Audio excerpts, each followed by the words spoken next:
Tina Wood here with Inside Xbox, and here I am at EA Tiburon in Orlando, Florida, home of Madden NFL 11.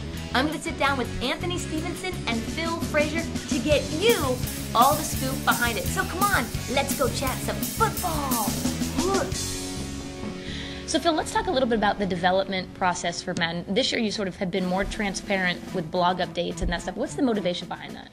You know, the motivation is actually pretty simple. We want to get a lot of feedback from our fans, and over the years, we've seen kind of the highs and lows of Madden. We've had years where Madden comes out to great critical success, high Metacritic rating.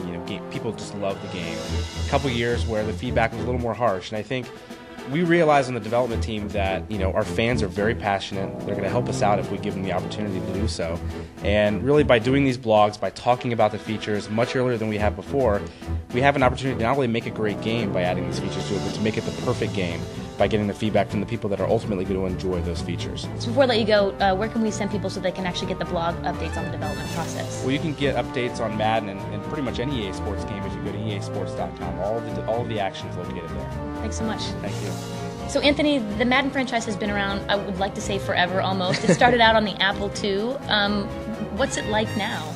Yeah, well, it's been 22 years, so I think we've been really fortunate. The kind of rise of two parallel tides. So you've got the NFL sort of supplanting baseball as the national pastime, and then obviously video games bringing in a whole new casual audience with Xbox Live Arcade and Xbox 360. So I just think that fans really want an authentic experience, and they love the NFL, and Madden can kind of deliver that. And I think online play, really the advent of online play took it to a whole new level this year, and last year when we had the co-op play, that takes it to a whole new level. So we're excited, and as the technology grows, the game grows, and I think that's why people get excited even after 22 years. All right, so now that John Madden is retired, how much of an influence does he have still over the game? It's actually funny. He's got more influence now than he did when he was actually in the booth. So it's a blessing and a curse. It's a blessing because we love his time, but it's a curse because he's so tied into the authenticity of the game that he really pushes us to kind of make sure that we implement that in every year with all the features we bring. So let's talk about the cover athlete. You guys did something different in choosing the cover athlete this year. How did that work?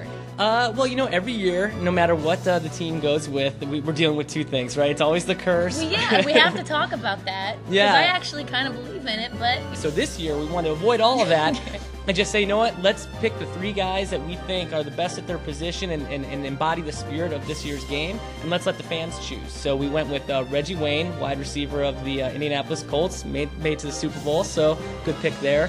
Drew Brees, Super Bowl MVP, can't go wrong with a quarterback. And then the wild card we threw in there is a guy on defense, Jared Allen, defensive end for the Vikings. He's just a high-energy guy that sort of personifies what our game on defense is about, that sort of high energy, bust through the line, get a sack. So it's pretty interesting to see.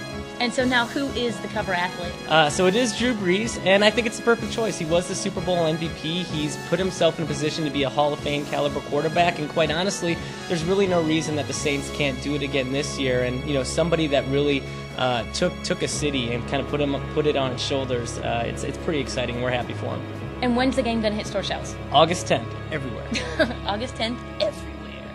EA Sports, Madden NFL 11. It's in the game.